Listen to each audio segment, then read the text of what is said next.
delta ayaan ka rabaa inaan value-geeda aan raadino. delta marka waxaan haysanaa a inay la mid tahay 1, b na inay la mid tahay 7, x not keena oo c ana inay la mid tahay 5. marka waxaan naqaanaa in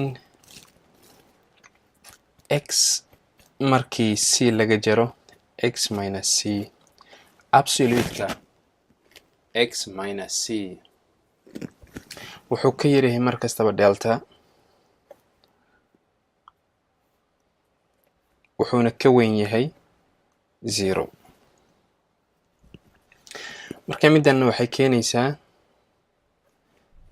keenaysaa x inay u dhaxayso intervalka b iyo a.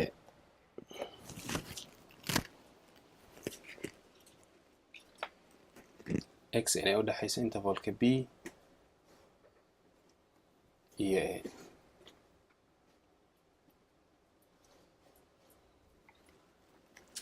marka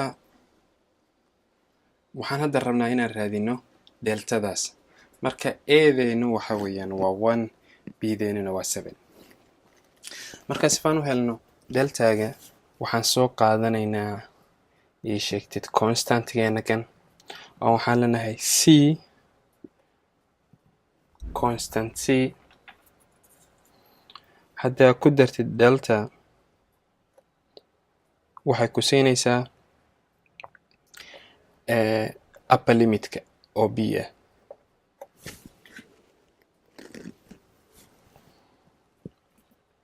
marka constant c-geenu ama c-deenu waxa weeyaan waa 5, x not-ka 5 haddii aan ku darno delta wuxuuna siinayaa upper limit-ka oo ah 7.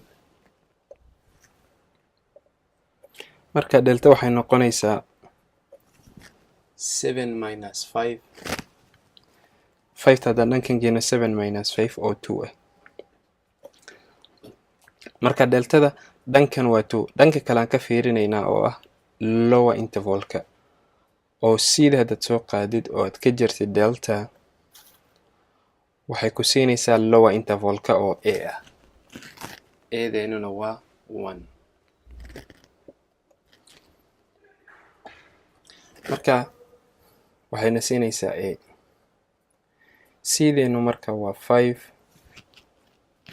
c-deenu waa 5 haddii aan ka jarno delta waxayna siinaysaa a-deenuna waa 1. a-deenuna waa 1. marka delta waxay noqonaysaa 5ka haddii aan ka jarno 1 oo noqoto 1 minus 5 waa iska negative 4.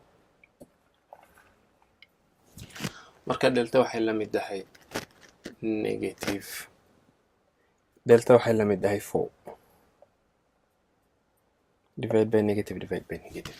marka markasta waxaan qaadanaynaa deltada yar, deltada value-ga yar wadata ayaan soo qaadanaynaa oo ah 2. marka hadda deltadeena waxaa weeyaan waa 2. waxaan soo qaadaynaa midkana siinaya smaller interval, midka kale waan iska dhaafaynaa.